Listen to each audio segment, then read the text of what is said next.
first speaker of the proposition, Michael Brewers. Michael is a emeritus professor of Western European history at the University of Oxford and an award-winning historian. A round of applause for Michael.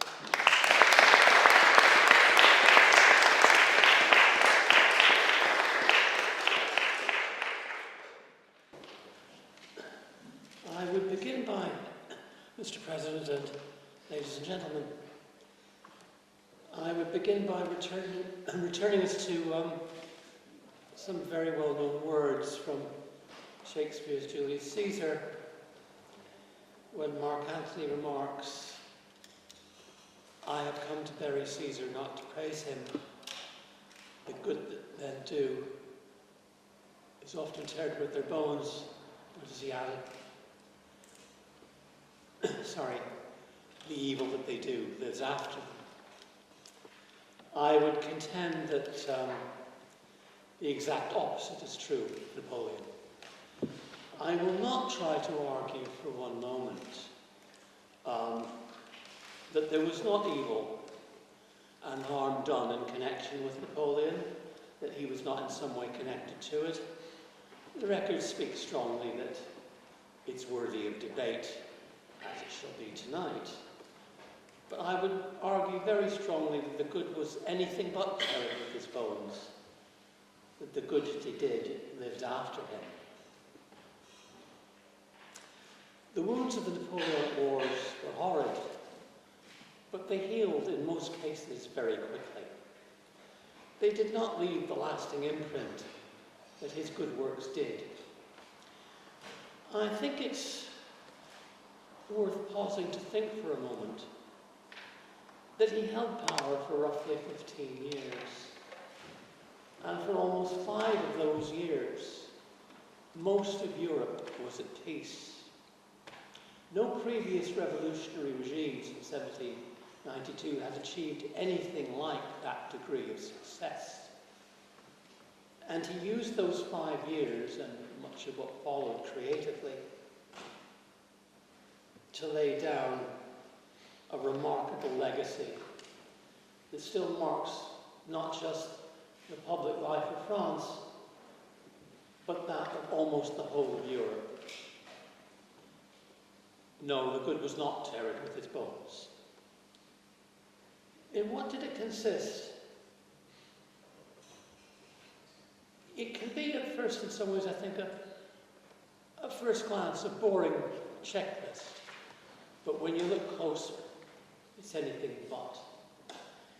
He said himself, and it's something of the many things he's said to have said that we can say he said, if you follow me, I'm Irish,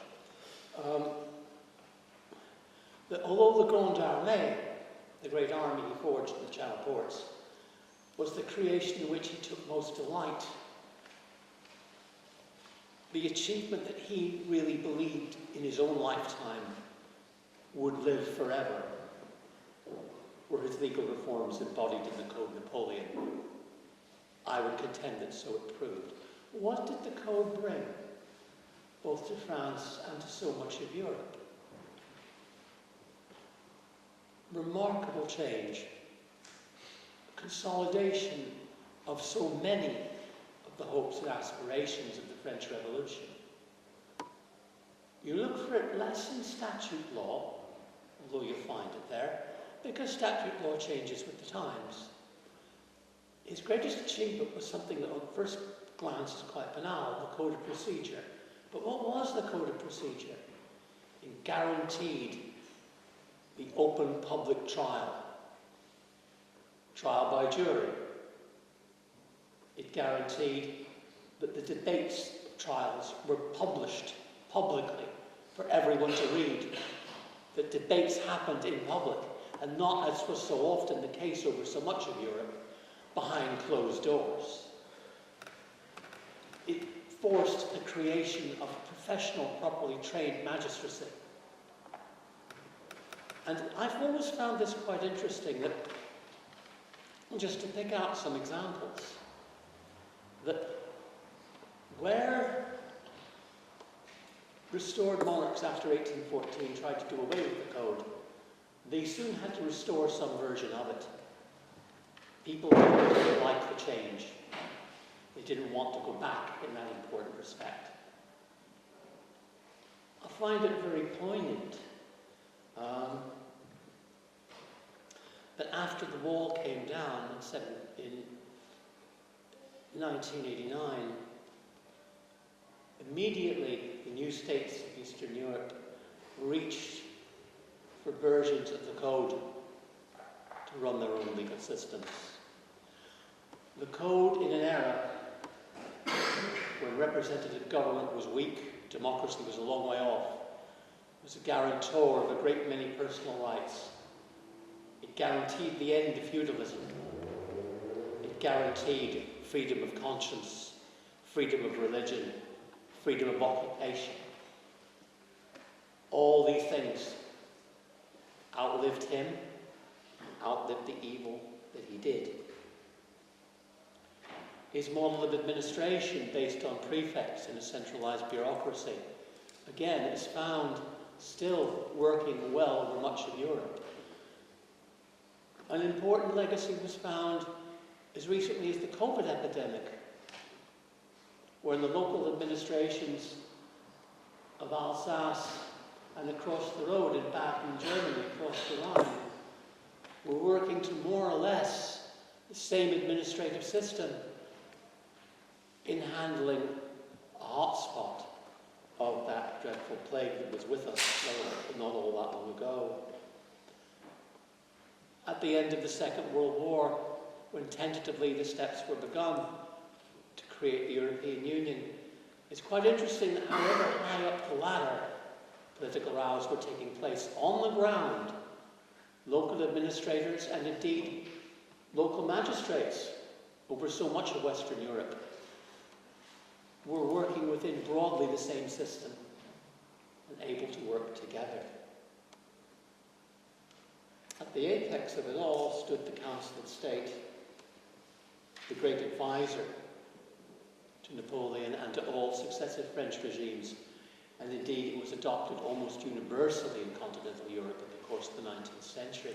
It was, of all people, a Spanish legal expert who declared in 1882 that no civilized nation could exist without the Council of State.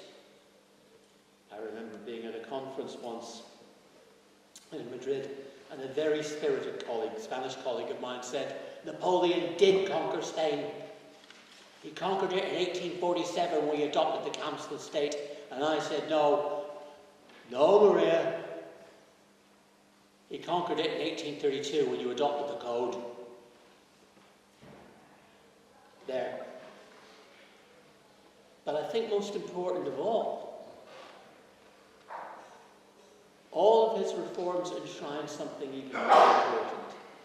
And that was the revolution's commitment to what came to be known as the career open to talent. The fact that your background, noble, commoner, what province you came from, counted for nothing. Public exams were introduced. The Grande École, the great specialist schools that are still with us, of engineering, of the law, of public administration, and many more, were created, and they were entered by competition, open examined competition. So were the lycée, the secondary schools, and eventually the creation of the Napoleonic University, which was on a completely new basis to whatever had come before. The overhaul of the examination system that gave us the baccalaureate that is still with us, that was sat even in 1940. All of these things find their origins in those 5 years of peace between 1800 and 1805. Take it up 1 minute. But the last thing I'd like to touch on was the role model that Napoleon himself became, the inspiration he provided to the generations that immediately followed his fall. For the greater part of the 19th century, before a different, blacker authoritarian image of it began to emerge. It was Napoleon Napoleon's memory that angered and inspired and drove on a generation of people like Stendhal who had lost out from his fall, who realised that the career open to talent was being taken from them in a restored monarchy. It's interesting, a piece of research that speaks volumes. In the Revolution of 1830, not just in France, but in Belgium and places in the Rhineland where it broke out, the most heard battle cry on the barricades of the revolutionaries was not Vive la liberté, was not Vive la République, it was Vive l'Empereur. Napoleon himself had become the symbol of liberation, of the revolution. Why? Because, however imperfectly, he had saved the values of the revolution that were most important to the people who lived through it and the people who had watched it fall when he fell. The noble Brutus hath told you that Caesar was ambitious. And Brutus is an honourable man. So what? Where would we all be without ambition? Thank you for your time.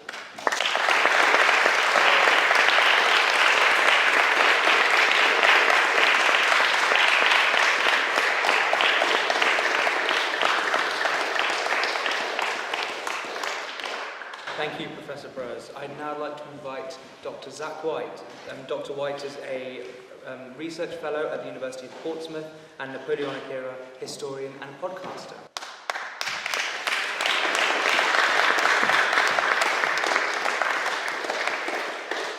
Delightful members of the floor, esteemed opposition, honourable chair and Mr. President, thank you all. Napoleon Bonaparte, emperor, dictator, visionary and cynic, egalitarian and a misogynist, a hero and a tyrant. For more than 200 years, Napoleon's life has been the product of intense and often acrimonious debate. I'm hopeful that we won't see that acrimony here tonight. It might be somewhat awkward if we ended up trashing the church in the process of this debate. But nonetheless, the very fact that we are stood here speaks volumes about the man's complex and contested legacy. Because the reality is that all of the epithets that I just outlined to you are equally valid descriptors of an individual who dominated the era in which they lived. There is a reason why it is known as the Napoleonic era. He transcended it.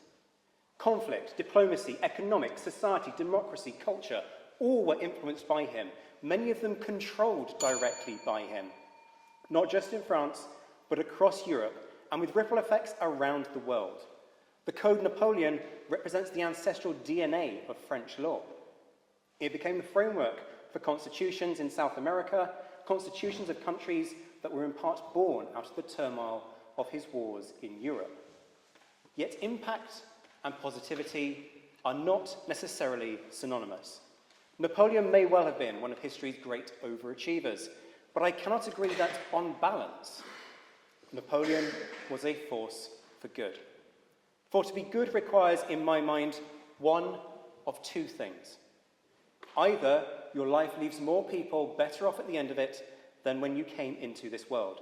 Whether that's financially, culturally, socially, morally, does not matter. The positivity is what matters. Or your example is one that can be used and should be emulated by others to the benefit of the world around us. Neither is true of Napoleon. This is not to say that Napoleon was not without his good facets. Was Napoleon the person that France needed after the revolution? To my mind, absolutely. He provided stability, both in terms of leadership and in terms of applying a lasting constitution. He approached government with energy and vision. But in the longer term, at what cost? The Napoleonic Wars left an estimated 5 million people dead. Around 10% of those were French. Historians continue to debate whether this was a conflict that, as Charles Esdale has described it, was Napoleon's wars. And whilst I don't subscribe to Charles's characterization of Napoleon as a warlord, it is no exaggeration to say that his repeated dictation of peace terms and reluctance to compromise fostered a resentment that ultimately made Europe less stable. The stability he offered was therefore limited. The lives of his citizens were shortened as a result. Did Napoleon care about this? No. He famously spared little emotion for his dead soldiers, remarking to General Gourgaud, "One night in Paris will replace them all." The spectre of slavery, of course, looms large over Napoleon's reign, as it does for all slave-trading nations during this period. The British sometimes proudly mention that the abolition of the slave trade in the British Empire in 1807, but it's worth bearing in mind that they were late to the party. The French had got there first during the Revolution, or rather they had, until Napoleon came to power.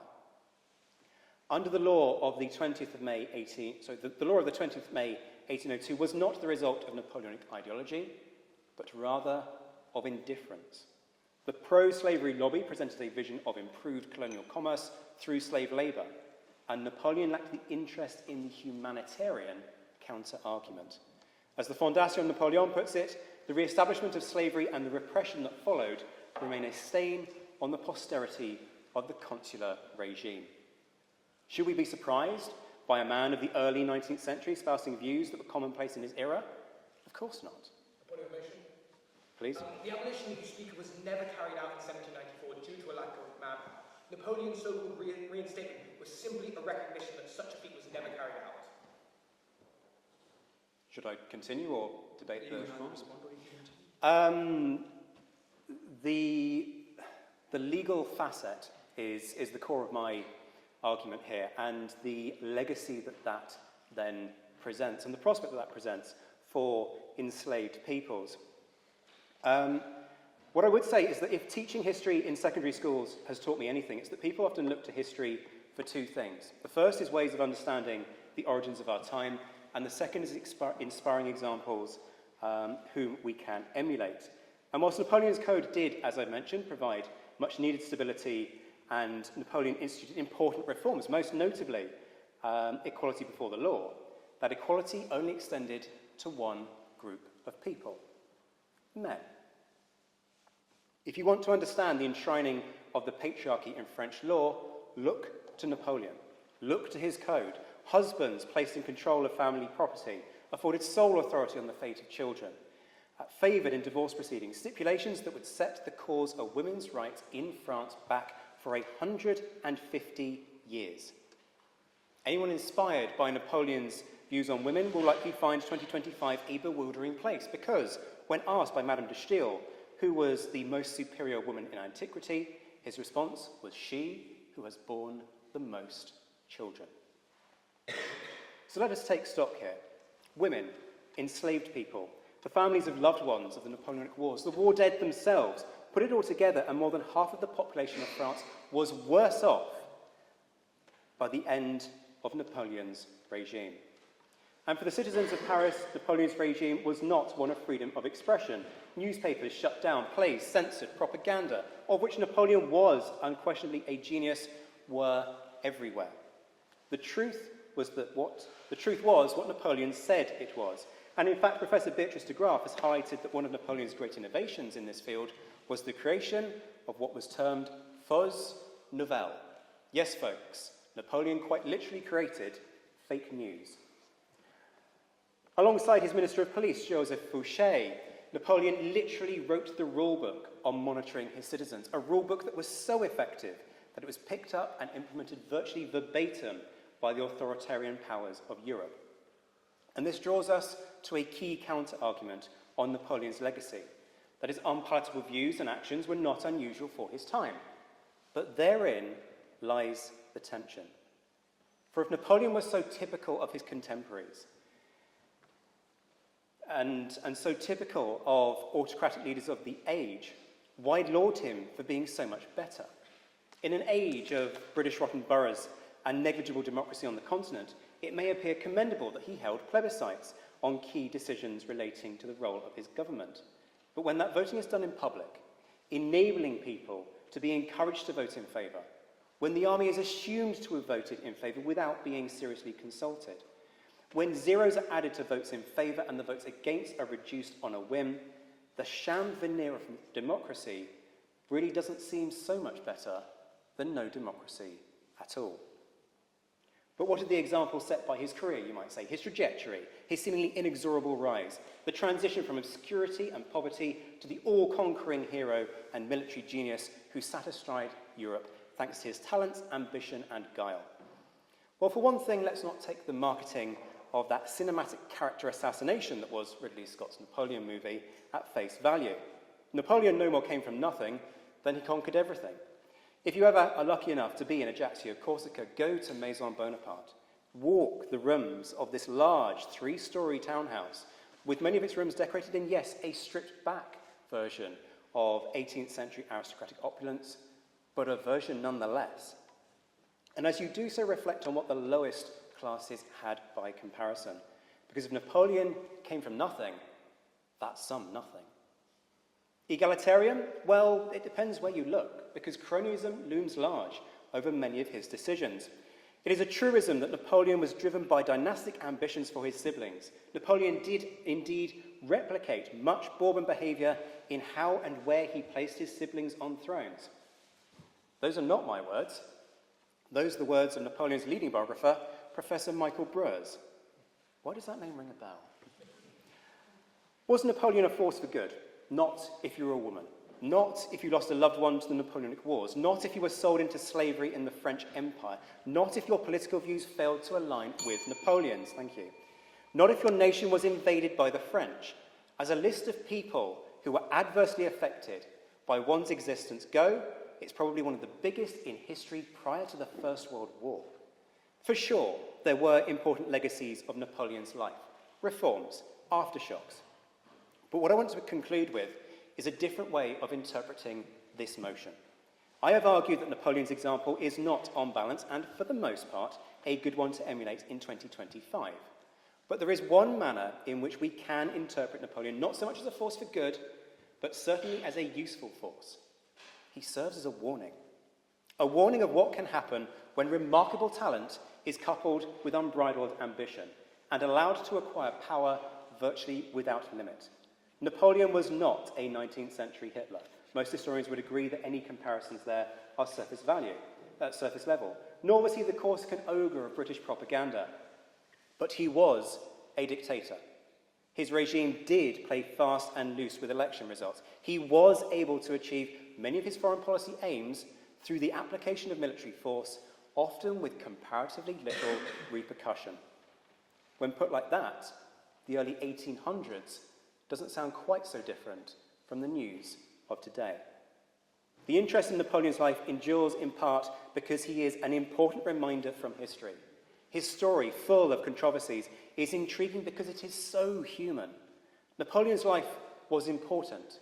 It had a myriad of impacts. And frankly, for myself and for Michael, it hasn't done our bank balance any harms either in terms of writing and talking about it.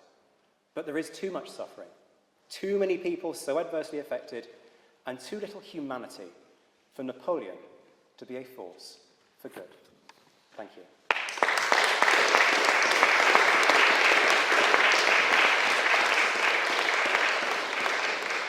Very much, Dr. Zack White. I would now like to invite Natalia Henderson.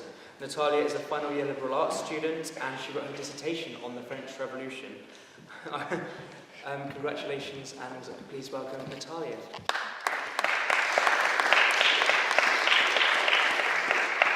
Ladies and gentlemen, President, good evening. This House believes that Napoleon Bonaparte was a force for good.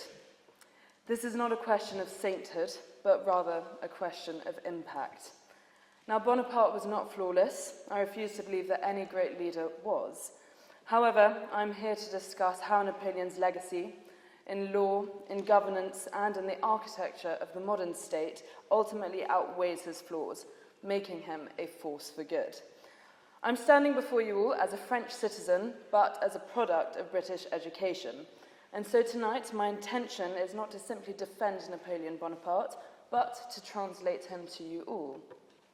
Firstly, as a historian, a bit of context is crucial to understanding a path of action. When Napoleon took power in 1799, he did not inherit the somewhat stable state of France that we imagine today. He stepped into the ashes of a revolution which had simply devoured itself. From the outbreak of the revolution in 1789, France had been in utter chaos, overseeing 5 different constitutions in just 10 years. There was civil war, economic collapse, and of course the overthrow of the monarchy. Violence had become the norm in society, with the infamous guillotine overseeing over 17,000 deaths during the Reign of Terror. People had lost sight of the goals of the revolution, the declaration of the rights of man and citizen, and had turned on each other. What France needed in 1799 was not more idealism, it needed order and direction, and this is exactly what Napoleon gave it. One of his most enduring contributions was undoubtedly the Napoleonic Code. Introduced in 1804, it became the backbone of modern French law and much of Europe's. Before it, France was divided by dozens of regional customs, regional courts, and feudal laws. Justice depended on your birthright, where you lived, and your religion. Napoleon changed that. The code guaranteed equality before the law for men. It protected property rights and abolished feudal dues. The law was standardized, secular, and accessible to all. It quickly established a society where there was legal certainty. The code was also exportable. It was adopted in Belgium, the Netherlands, and part of Germany and Italy, and influenced legal systems in Poland, Latin America, and even modern Quebec and Louisiana. It replaced privilege with principle. It's true that it wasn't great for women, but it ultimately paved the way for women in the long run by creating a legal framework which later generations could fight and change. But law was merely the beginning. Napoleon understood that a modern state required educated citizens. In 1802, he established the French public education system, a revolutionary concept that most of Europe would not adopt for decades. He created the lycée, secondary schools that offered rigorous academic training based on merit, not birth. Before Napoleon, education was the privilege of the wealthy and the clergy. He made it a public service. By 1813, France had over 100 lycées and educating around 25,000 students annually. Perhaps even more remarkably, he founded the University of France in 1808, centralizing higher education and creating a national curriculum, also known as the baccalaureate. I'm sure a lot of you would have heard it. Some of you may have even done baccalaureate. This wasn't merely about the literacy. Napoleon envisioned an educated citizenry capable of contributing to a modern economy and administration. His educational reforms spread across Europe. The German states, witnessing Napoleon's success, reformed their own educational systems. Prussia's educational renaissance, which would later influence systems worldwide, was a direct response to Napoleon's innovation. When we speak of universal public education today, we are discussing Napoleon's vision made reality. But Napoleon did not merely reform France, he reimagined governance itself. He created a modern administrative state that we take for granted today. Consider the prefectural system he established in 1800. France was divided into départements, each governed by a prefect answerable directly to Paris. This replaced the chaotic patchwork of feudal authorities with professional, merit-based administration. Local governments became efficient, predictable, and accountable. He revolutionized the civil service through the creation of professional bureaucracies. Positions were awarded based on examination and competence, not noble birth or political connection. The École Polytechnique, founded in 1794 but expanded under Napoleon, became Europe's premier institution for training engineers and administrators. This meritocratic principle extended into his military also. Napoleon famously declared that every soldier carries a marshal's baton in his knapsack. His marshals included Joachim Murat, the son of an innkeeper, and Michel Ney, a barrel keeper's son. Talent, not pedigree, determined advancement. Now, let us address the elephant in the room, Napoleon's military campaigns. Critics will point to the human cost, the constant warfare, the ultimate defeat. But we must examine not just the battles, but their consequences. Napoleon's military innovations revolutionized warfare itself. The Grande Armée was organized into corps, each a self-contained army capable of independent operation. This flexibility allowed rapid movement and concentration of force that consistently defeated larger, more traditional armies. At Austerlitz in 1805, Napoleon's 68,000 men defeated that combined Austrian and Russian forces of 85,000 people. But the real victory was strategic. It shattered the Third Coalition and established French hegemony in Central Europe. At Jena-Austerlitz in 1806, his forces destroyed Prussian military power in a single day, ending Prussian dominance in Germany. These weren't mere conquests, they were the birth pangs of modern Europe. Napoleon's victories dismantled the Holy Roman Empire, that medieval relic that had stifled German unity for centuries. In Italy, he swept away feudal principalities and created efficient modern states. The Kingdom of Italy, the Republic of Venice's incorporation, these weren't acts of mere aggression, but modernization by force. Ladies and gentlemen, we must recognize what Napoleon's armies actually accomplished as they marched across Europe. They didn't merely conquer, they liberated. In the German states, Napoleon abolished serfdom, dismantled guild restrictions, and introduced religious tolerance. Jews confined to the ghettos for centuries were granted civil rights. The Frankfurt ghetto, established in 1462, was finally opened in 1806 under Napoleonic influence. In Poland, he created the Duchy of Warsaw, giving Poles their first taste of independence since 1795.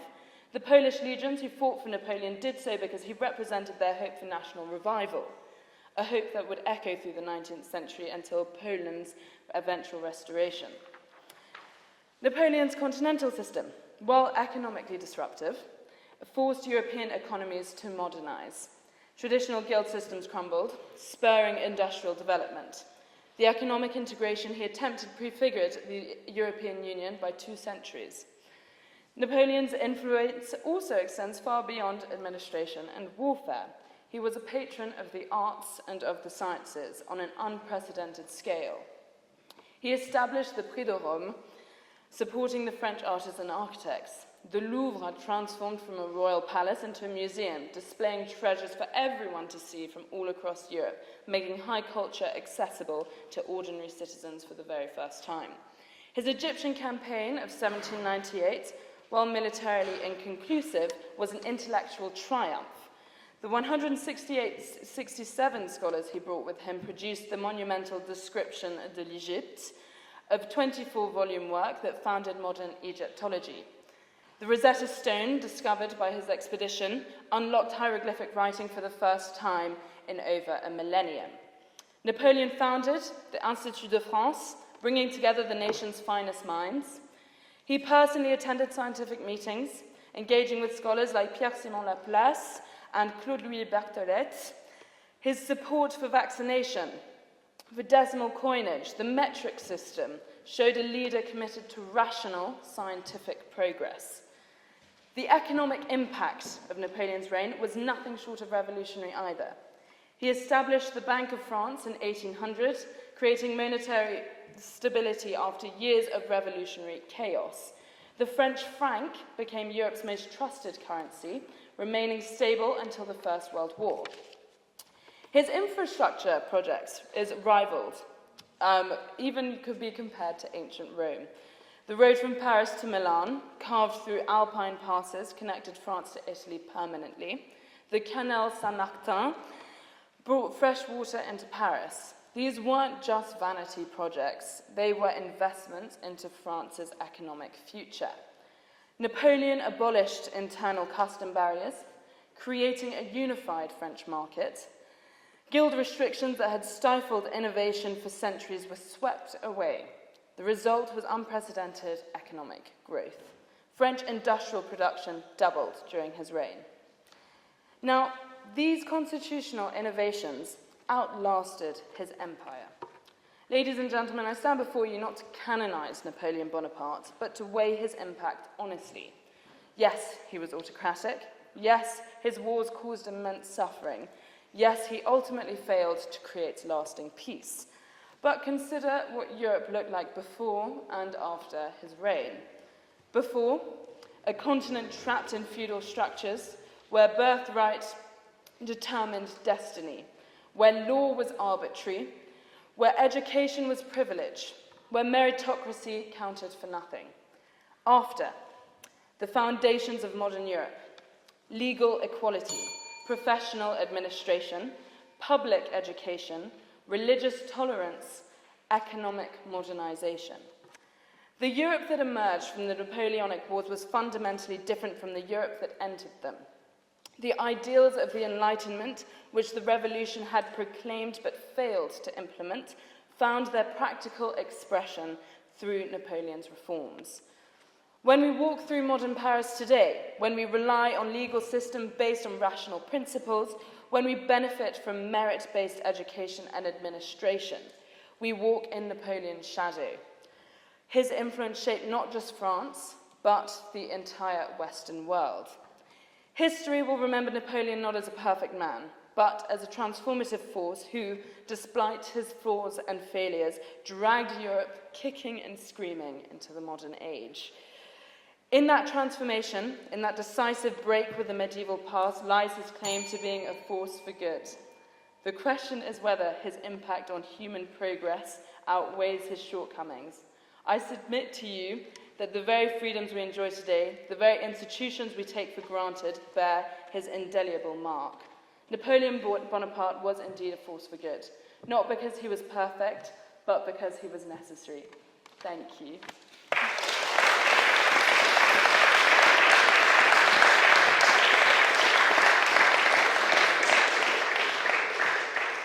Thank you, Natalia. I would now like to invite Rundong Yu to continue the case for the opposition. Rundong is a first-year history student, the Deputy Publicity Officer of the Durham Union Society, and passionate about the history of warfare.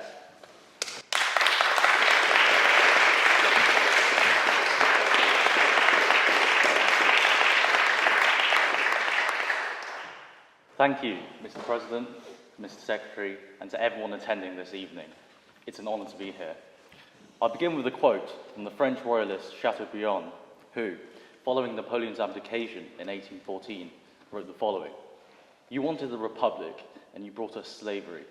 We want no more of your conscription, your police, your censors, your tyranny."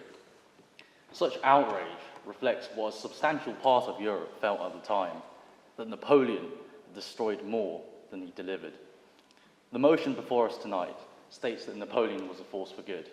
But how much good can we really say, on balance, comes from a man whose entire time ruling France was marked by the instigation of perpetual war and devastating loss of life and despotic rule? Napoleon was an incredibly consequential figure, but that is why tonight I stand in opposition to the motion, because I believe Napoleon Bonaparte's legacy has been greatly romanticised, not least by Napoleon himself during his exile, where he was able to manufacture the Napoleonic legend based on Napoleon's own retrospective and glorified version of events. To support this side of the House, I will explore two main areas: how Napoleon betrayed the ideals of the French Revolution, and how he instigated over a decade of constant war in Europe for his own pride and unchecked ambition, resulting in the death of millions. But first, I'd like to begin with some rebuttals of arguments made by the proposition. Whilst I recognise the array of positive reforms brought to Europe by the Napoleonic Code, as mentioned by the proposition, such as the principle of equality before the law, and whilst proponents will argue that its civil equality was very much impactful, this masks its many limits. The Napoleonic Code did unify law and end feudal privilege for men, but it explicitly reversed revolutionary gains for women and liberty. For instance, in family law, it wiped out important gains that women had made and reverted to patriarchal standards. The Code quite literally demanded that a wife's obedience to her husband, forbidding women's legal contract or property rights. So any liberal image of Napoleon is hollow. He did codify male equality whilst legally enslaving women. It's often said that Napoleon advanced capable men, but in reality he simply replaced the old aristocracy with his own. He created a new hereditary nobility requiring enormous amounts of wealth and loyalty, and he showered honours on military officers and relatives rather than democratising advancement. For example, by 1808 he had carved out a titled upper class whose prerogatives mimicked those of the ancient, of the ancien regime. Even his brothers and sisters were installed as kings and queens of Europe, a blatant nepotism that betrays true equality. His attitude on religion, seemingly liberal, this was manipulation rather than reconciliation. Napoleon restored the Catholic Church's official status in France with the Concordat, but only on terms that cemented his authority. The Pope had to acknowledge the authority of the state over church appointments, and the Church had to accept the sale of church lands during the Revolution. This suggests his primary goal was neutralizing religious opposition and co-opting the Church as a tool of state power rather than a sincere effort at reconciliation or religious liberty. Napoleon recognized that France was still deeply Catholic at the popular level, and by appearing to restore religion, he aimed to win over conservative rural populations, calm revolutionary chaos, all whilst keeping the clergy firmly under his control. This leads me to my first main point. Napoleon Bonaparte was a traitor to the French Revolution. The man who crowned himself emperor betrayed all three of the core ideals of liberty, equality, and fraternity. Now we can briefly run through these three ideals to explore how he betrayed the revolution. Firstly, with liberty, Napoleon was an outright despot. He instituted censorship of the press, executed political rivals, rigged elections and referenda, suppressed dissent in legislative bodies, and closed them when they ceased being useful. He massacred popular opposition more than once, entrenched oppression of women in law, and reinstated slavery in the French Caribbean, something that had been abolished during the Revolution. When it comes to equality, Napoleon was a strong believer in hierarchy of authority and was deeply against the equality of outcome. The only equality he believed in, ostensibly, was meritocracy and equality of opportunity, but even then had no problem corrupting it with nepotism, as mentioned, at the highest levels. But most of all, his restoration of the monarchy through his coronation as emperor and a restoration of noble titles was a clear betrayal of this revolutionary ideal and recognised as such by many at the time. Whilst, of course, we must judge historical figures based on the standards of their time, at a personal level as well, Napoleon was also a proven racist, as this decision to apply different standards of humanity between Arab and European prisoners of war and populists show. Finally, on the ideal of fraternity. Whilst he freed many people from tyrannical regimes throughout Europe, he did it on the condition that they were subject to French interests and at the mercy of his wishes, regardless of their democratic will. He forcefully conscripted many, destroyed republics to put his family on the throne, and forbid them to put their own national interests over those of France. He massacred any public opposition in many countries and had no problem with the ravages his army would cause to the civilian populations in Portugal, Spain, Russia, Egypt, and the list goes on. Napoleon showed in many instances, even through his own words, that he lacked empathy for the victims of his wars and had no problems with increasing the suffering and number of civilian victims if military objectives required it.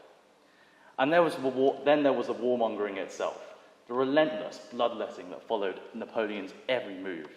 He imagined himself a liberator of nations, but his victories meant fields of dead soldiers and ruined towns. France alone lost hundreds of thousands of men across Europe, and millions perished in his name overall. For instance, Russia, 1812, the largest invasion force Europe had ever seen marching towards Moscow. Yet they retreated through frost with 500,000 casualties out of the total of 600,000 in the original invasion force, and virtually no one left to carry the Eagles home. What makes it worse is that this horrendously costly campaign was motivated by Napoleon's pride and ambition for power. One man's desire to dominate Europe and force Tsar Alexander I to comply with his continental system resulted in hundreds of thousands dead. Spain and Portugal fought Napoleon's brother and puppet, Joseph Bonaparte, in guerrilla warfare for years, resulting in villages torched and entire provinces depopulated. Austria, Prussia, and Italy all were drawn into Napoleon's wars, each being forced to contribute their men as cannon fodder for Napoleon's campaigns. Germany and Italy found themselves fighting battles not of their choosing, dying in the Russian snow or in the sand of Egypt, simply because Napoleon willed it.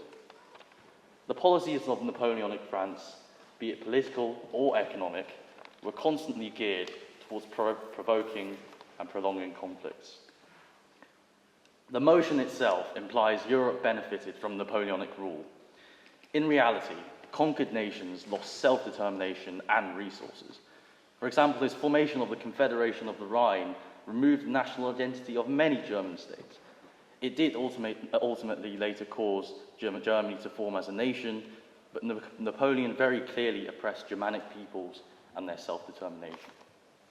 Aggressive policies, such as the Egyptian campaign, motivated by Napoleon's ambitions, this time outside of Europe, threatened the interests of other European nations, such as Great Britain. Napoleon's pride and ambition overturned the existing European balance of power, where major European states sought to prevent any single nation from dominating the continent. It is no wonder, then, that 5 coalitions of European great powers united explicitly against Napoleon himself. His actions broke long-standing convention and threatened Europe as a whole. In the effort to halt Napoleon's unchecked aspirations, millions perished. Every victory of Napoleon was paid for in blood and treasure, and Europe was, simply put, exhausted by his presence. Turning back then to the original motion of this debate, we can clearly see how Napoleon was far from a force for good. Yes, he was a great military leader.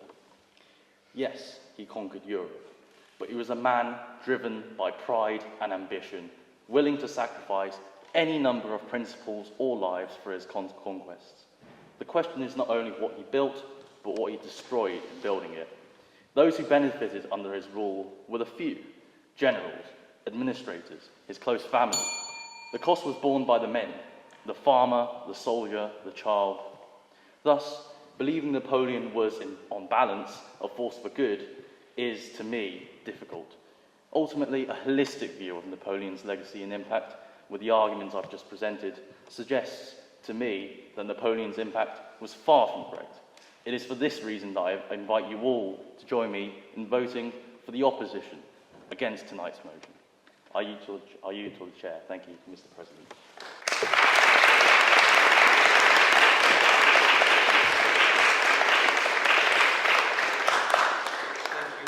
I'd now like to invite Hugo Negròn-Jennings to close the case for the proposition. Hugo is involved with the Philosophy Society, is head of the Islamic Studies Society, and is an ordinary member of Durham Union Debating Committee.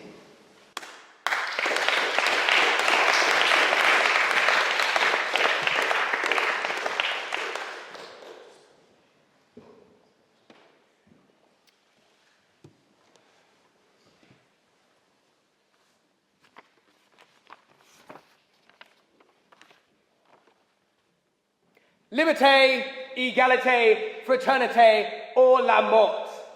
Liberty, equality, brotherhood, or death. This is the tripartite motto of the French Revolution.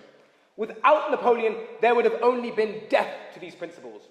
With Napoleon, Europe advanced in all 3. That is not to say that he is a perfect character. As Napoleon himself wrote as a young man in his review of Reynard's The Templars, the hero, in order to interest us, should neither be wholly guilty nor wholly innocent. But it is to say that he moved the zeitgeist forward. Don't believe the crocodile tears regarding the men that perished during the Napoleonic Wars of Liberty. I know some of these people across, and they're the same people who will praise the donkey-headed leadership of World War I, where men were sent to die for nothing, as is usual during war. But the Napoleonic soldiers died for something. Every movement has its martyrs, and the Napoleonic martyrs died fulfilling the ultimate law of history, that revolutionary state's biggest export is the revolution. They died for the abolition of serfdom in the Rhineland, Baden, Württemberg, Belgium, the Netherlands, and Poland, and such a wretched practice was never to return to these dignified peoples. Where it did return, in places like Austria and Hungary, it did not last for long. Indeed, people could no longer be shackled after tasting the glories of freedom. That is the materialization of liberty. We've got 1 out of 3. The Napoleonic Code, as we've heard, has enshrined meritocracy across Europe. Where it did not touch monarchs implemented the spirit of meritocracy anyway, either because they were impressed by the economic results of the newly found elastic labour, or because they quaked in fear from their populace, who craved the freedoms that Napoleon gave to their neighbouring brothers. This is the materialisation of equality. We've got 2 out of 3. If Napoleon had to transform himself into an emperor to do this, who cares? Who cares? I don't. In fact, I don't think his imperial title, nor the monarchical status that he gave to his siblings across Europe, is read in the correct fashion. His monarchical siblings across Europe had very little power due to meritocracy and mass bureaucracy that Napoleon gave to their respective countries. So why does Napoleon give his siblings titles like King of Naples, King of Spain? Is it to create some sort of dynasty, continent-spanning royal dynasty? No. It is to show the arbitrariness and absurdity of the position of monarchs that Europeans have been indoctrinated into for thousands of years. Monarchs are not divinely ordained from the heavenly realm, but their positions are historically contingent. When you place your little brother on the prestigious throne of Westphalia, the magic in the chain is gone and monarchy is exposed as farcical theatre, and the revolution wins. But to zoom out a little bit on the wording of the motion tonight, Napoleon is a force for good. It is undoubtedly a little bit premature, although I've heard this is a tendency from the Durham Union exec. When asked about assessing the effects of the French Revolution, Chinese Premier Zhou Enlai exclaimed, "It is too soon to tell."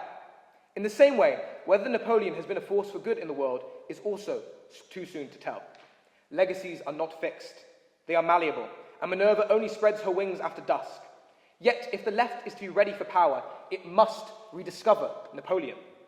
The problem with us leftists today, the problem with the left today, is that we have too many figures like Che Guevara and not enough like Napoleon. Che Guevara, no doubt, changed the countries he fought in, but he is purely an agent of change and chaos. He lasts a mere 15 months as president of the Bank of Cuba before swanning off to enact more revolutions on other continents. He left a bright, burning blaze, but no bulking, bolstering bridge to the future.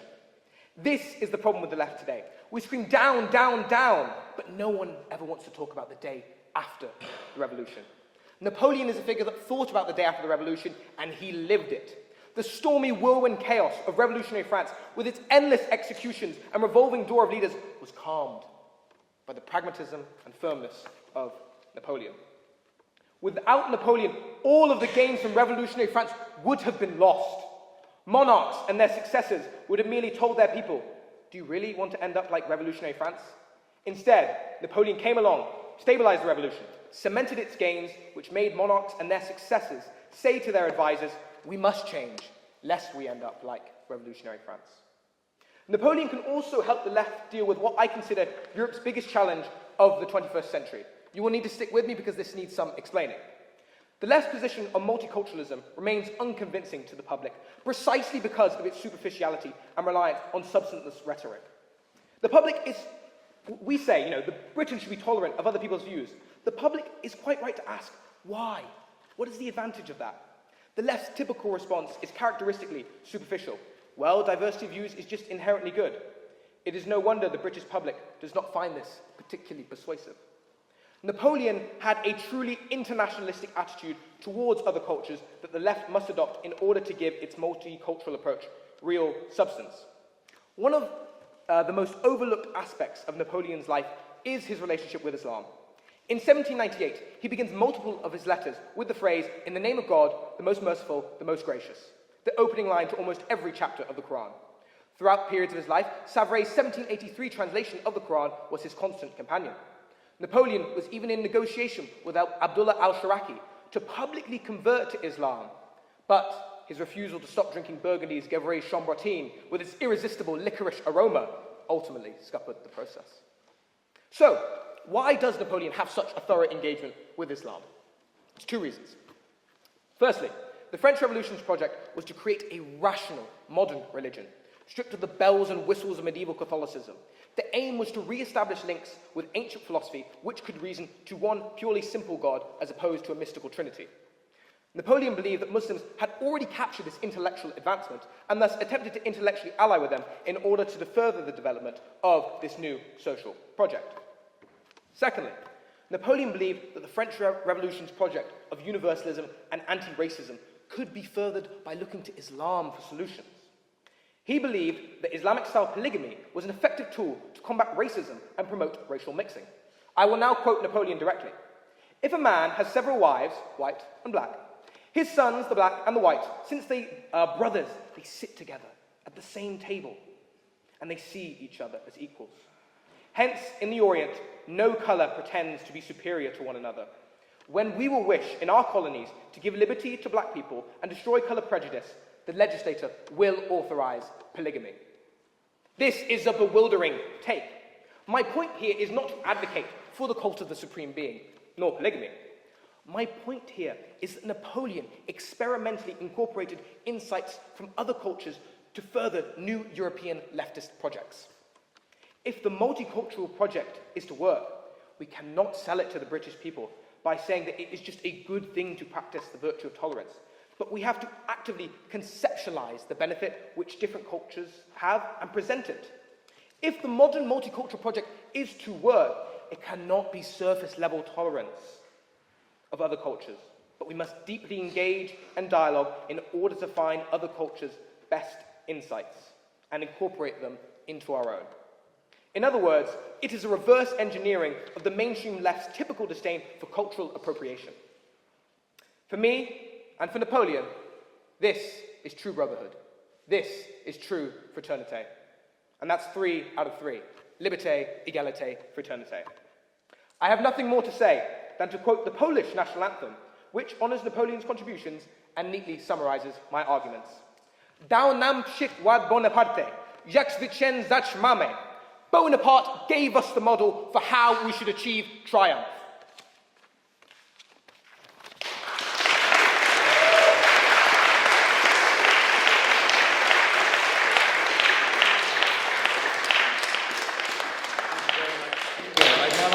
Final speaker for the opposition, Sean Smith. Sean is a first-year history and politics student and a member of the Durham Union Society's brilliant House Committee. Welcome, Sean.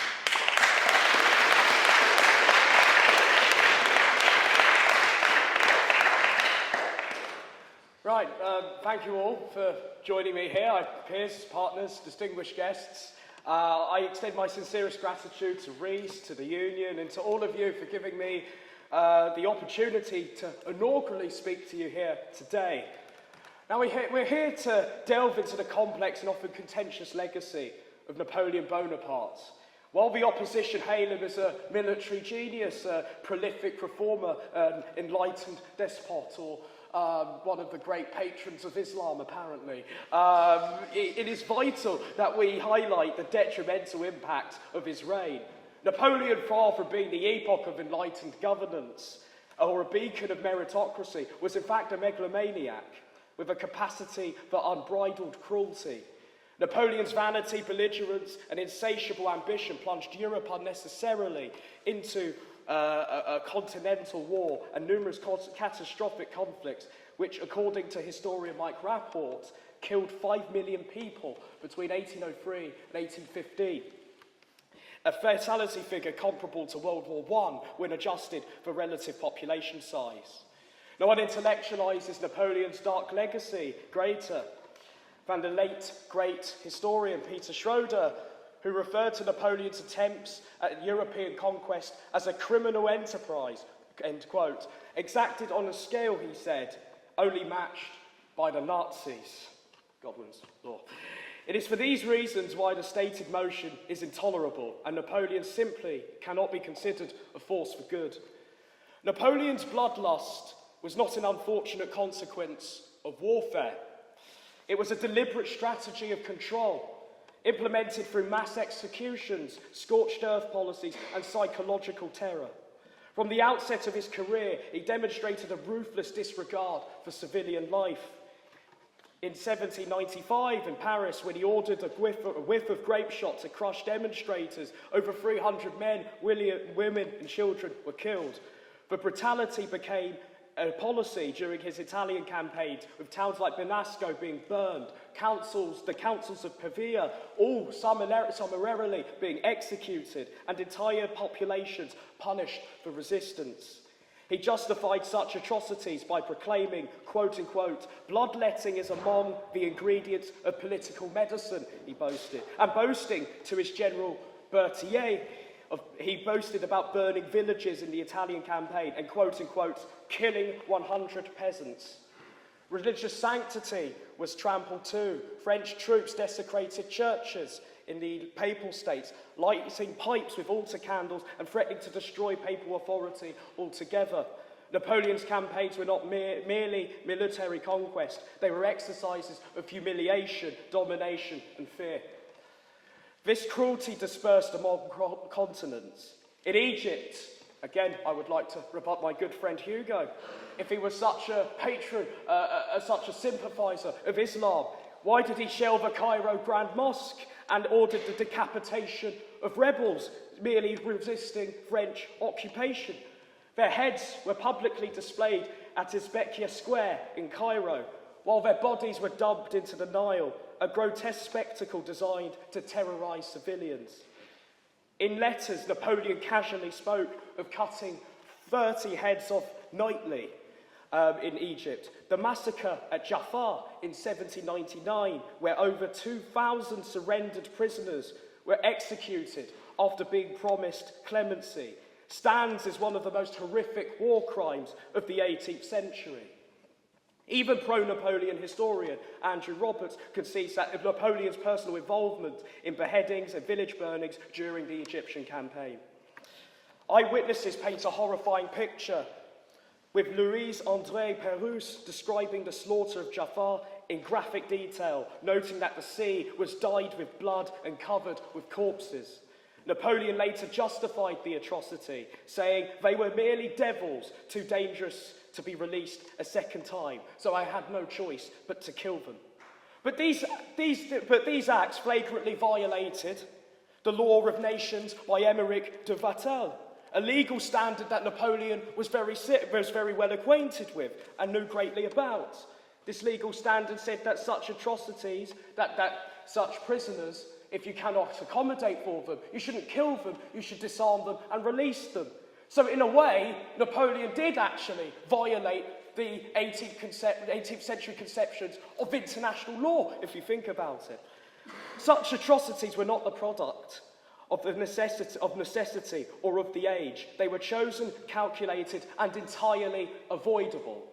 They reveal a man far from embodying Enlightenment ideals, actively subverted them, leaving behind a legacy drenched in blood and betrayal. Napoleon's regime is cloaked in the language of meritocracy, reform, and Enlightenment ideals. But this is an illusion, a grand facade, masking the true character of his rule, an authoritarian military dictatorship built on repression, propaganda, and fear, very well articulated by my prior speakers for the opposition. His rise to power, far from having a democratic mandate, was a constitutional betrayal, violating the Constitution of Year 3. The coup of Brumaire, where he used grenadiers to dissolve the elected council of 500, crushed the rule of the Directory along with Sieyès, and extinguished the French Republic's democratic experiment. His defenders often justified his seizure of power by pointing to the inefficiencies of the Thermidorian regime, its bureaucracy, its instability, with Napoleon stating that these directors know nothing for the imagination of the nation. But let us be clear. Frustration with governments is not a license for tyranny, is it? Or would I have the right to launch a coup on the Houses of Parliament every time I don't get a legislation I would like put forward? So I ask you, should the flaws of a struggling democracy ever justify the destruction of its very foundations? Should administrative inefficiency be met with authoritarianism? Napoleon did not rescue France from chaos. He exploited it. And in doing so, he did not strengthen liberty. He extinguished it. Napoleon's contempt for constitutional restraint was clear from the outset. He subverted republican institutions into hollow shells. The tribunate could only propose laws. The legislative body could only vote. When either of them dared oppose him, as in 1803, or with the Concordat or the Civil Code, which they tried to oppose, he purged them without hesitation. By 1807, the tribunate was abolished entirely and replaced with what I would class as executive absolutism. Such actions were a direct violation of Enlightenment principles, particularly Montesquieu's call for the separation of powers. and placed Napoleon not among the ranks of liberal reformers, but among the very autocrats he claimed to replace. His war against liberty did not stop at the chambers of government. It extended to the press, to private correspondence, into the very minds of the citizenry. On January 17, 1800, Napoleon shut down 60 of France's 73 newspapers, declaring unapologetically, "I will not allow," quote, "the papers to say or do anything contrary to my interests." Censorship under his regime surpassed even that of the Ancien regime, with the assistance of his notorious Minister of Police, Joseph Fouché. Napoleon constructed an Orwellian surveillance state, intercepting letters, planting spies, and manipulating public opinion through deliberate disinformation. The printing press is an arsenal, he once said. It cannot be private property. Foreign publications were also banned, and any article deemed disrespectful faced immediate suppression. Journalists relied on state-sponsored publications like Le Moniteur for news. Historian David Bell asserts that Napoleon's draconian press censorship was of a sort that France had not seen since the old regime. Now, I could go on to talk about the rigging of plebiscites and other acts of despotism and absolutism, but I really don't have the time. What I will talk about, though, is perhaps no better expose of Napoleon's despotism than the kidnapping and abduction of the Duc d'Enghien.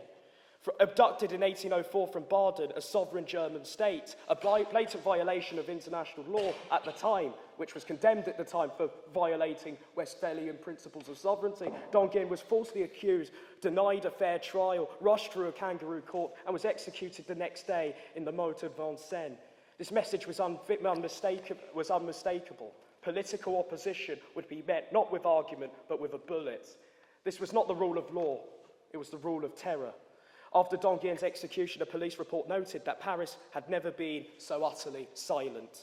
Napoleon's Senate had suspended trial by jury, he had corrupted the judiciary and turned justice into a weapon for repression.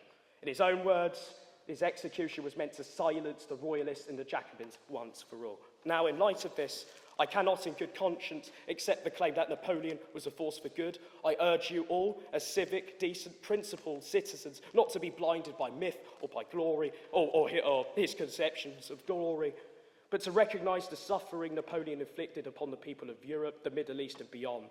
Vote against the motion and stand for justice, humanity and truth. Thank you very much.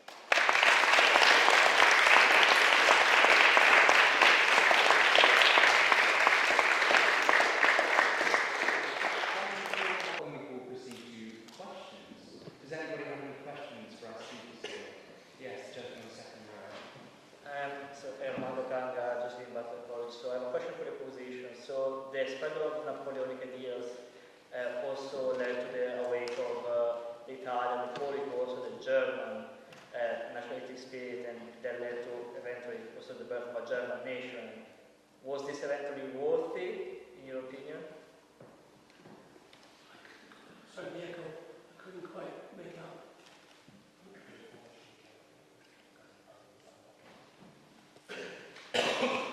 Was it worth it? Well, Napoleon didn't unify Germany itself. He was deeply opposed to the idea, insofar as the idea existed at all. I think we're getting ahead of ourselves if we start to talk about German or Italian unification. Nobody thought in those nationalist terms in the way the later 19th century did. What he did do was greatly, after the abolition of the Holy Roman Empire, which was done by its own emperor, not Napoleon, he greatly simplified the political landscape in Germany. He made the Mittelstand, Bavaria, Baden, Württemberg, Nassau, places like that. He handed over to them the lands of the very small German princes, the ecclesiastical principalities. In the case of Baden, he practically doubled that territory. He made them more complex states, but he made them much more viable states. They were bigger, they had more resources at their disposal.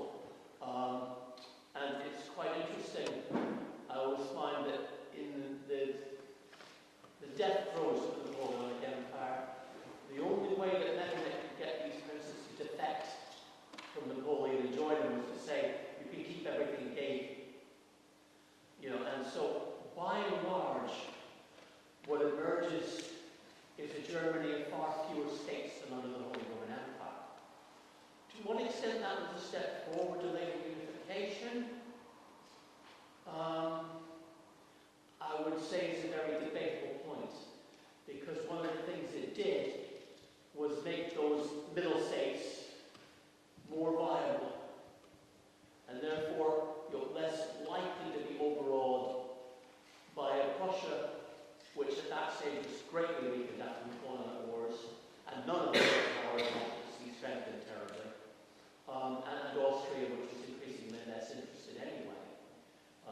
French departments, across the Rhine, on the right bank of the Rhine, and not giving them back to their original rulers, but giving them as a lump sum, as it were, to Prussia, for which there was no precedent at all.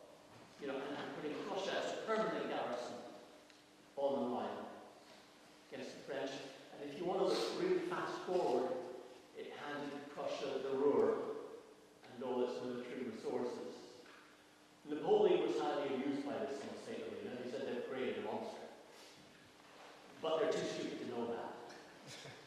It'll take them a long time to wake up to this, but when they do, France is in for trouble, and, you know what happened. I think that was the biggest step towards future German unification that came out of it. I think the other things, although they made Germany a simpler place politically, also made the remaining German states worthwhile. It's a long answer, but that's what I think.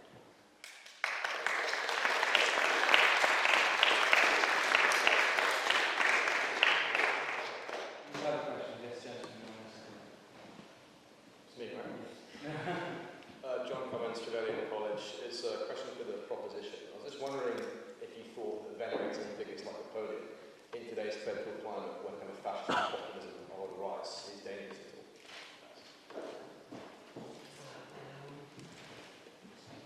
all. I don't know what you should get, but you should all read it. He was good. In some sense, I think the left is a bit too scared of control. And in some sense, I think you should have said this. What is true about fascism is that left needs to reappropriate senses of power.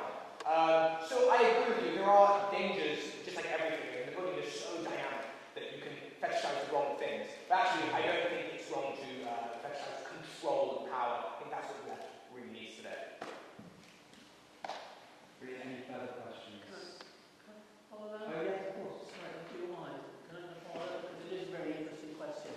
And I think you touched on something important in your very interesting speech, and it's very interesting intervention.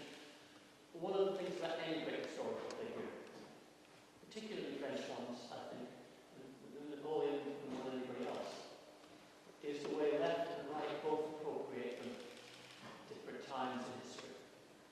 Like I said in my opener, for what it's worth, the immediate reaction after Napoleon's fall is the left happened.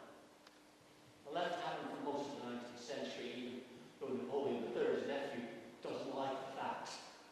But they do, because he represents, whether right or wrongly, I think there's a real point on the other side of the house, but maybe it's an illusion, but it's a potent one, that there was the career open to talent. Well, even if there wasn't really much of a career open to talent, there's a lot more than we got more after 1814. Maybe women's rights were just advanced as they were in 1790. Maybe it was a regression, but it's still a lot better than what the Bourbon monarchy brings back. All these things put Napoleon on the left. They make them figureheads for the 1830 and 1840 revolutions, and even a bit in 1871. Even a bit. But the right will appropriate it too, she pointed out, and this is where I'm not speaking against my own motion, but I am saying that there are dangers, because the right can also find things in Napoleon that can appropriate the authoritarianism, the reports of force, that kind of thing that Mickey pointed out. In a sense, he invents the military code, but he also never does it again, never allows anybody else to do it again, and he's never really tried again until the Third Republic.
Thank you. Apologies for that. I clearly can't hear anything.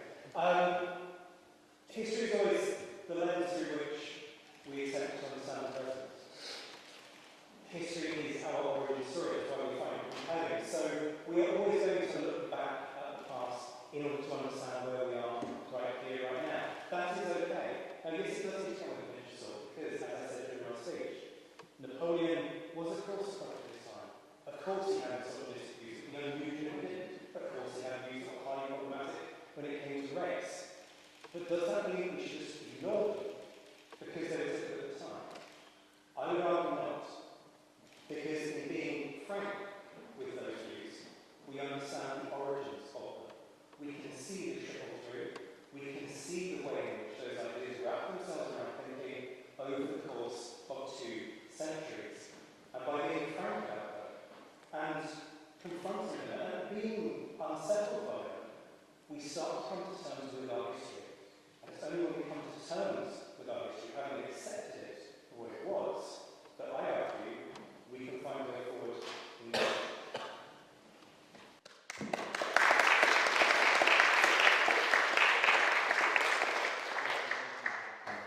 Yes, Ali from Hugo.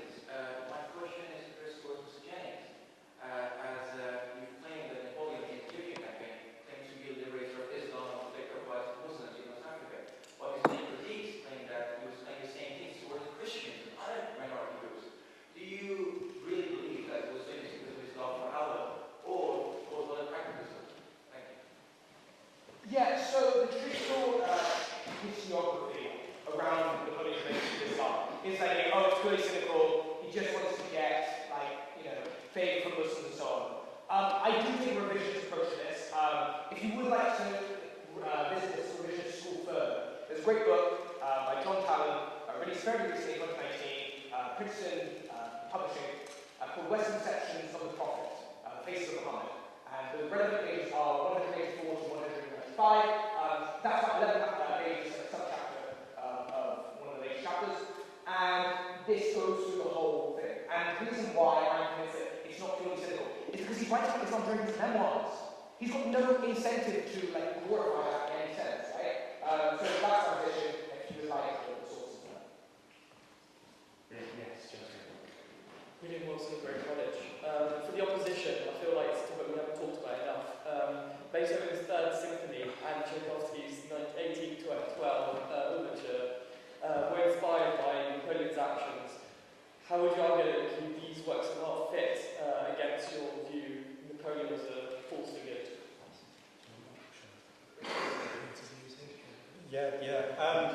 So Beethoven's a perfect case in point because, of course, Beethoven famously scratches out his dedication to Napoleon because he is so disgusted that he proclaims himself to be emperor. Sure, Napoleon's campaigns and Napoleon's life do inspire some spectacular cultural innovations and spectacular works of art, sculpture, as a patron of the arts, like Josephine, who we haven't mentioned. Again, using our position at the heart of French society in order to have positive influences. But where does the responsibility of that lie? Are we going to say that anything that happens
Scott Napoleon film.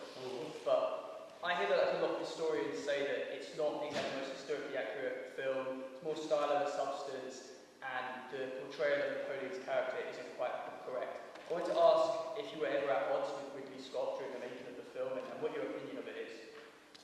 Oh boy. I feel a bit like Napoleon about 1812, so when that was going to come off. One of the things, something I really learned from making that film, it came right at the end of my career before I retired. We were making a movie, not a documentary. And it's something I crystallized for me. It was a spectacle, we were trying to make a spectacle, we were trying to make something that entertained people. And that irritated, finished product and work on that film irritated me far, far less than some of the very bad documentaries I watched on Napoleon. And I read a story which shall remain nameless, as far as I'm concerned, launched a searing criticism of us.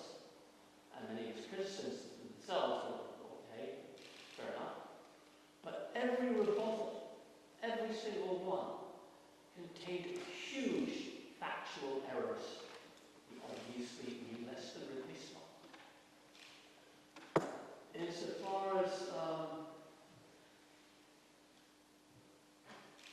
my relationship with Ridley Scott, I love working with him. And we did have our arguments, but I realized that I was a bit like a Paul professor. He wanted to know if he'd done wrong, and I told him, yes, you've done wrong. And I knew he wasn't going to mend his ways. Because he's a storyteller. You know, he's a storyteller, a great storyteller, and he's a sinner.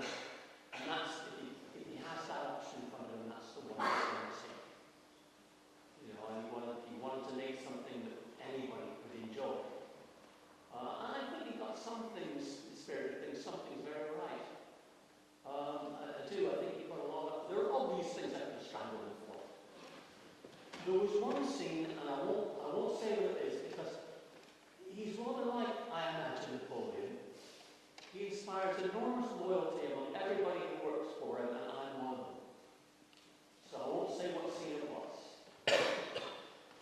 I said I didn't like it, A, because it wasn't true, and B, because it couldn't be true.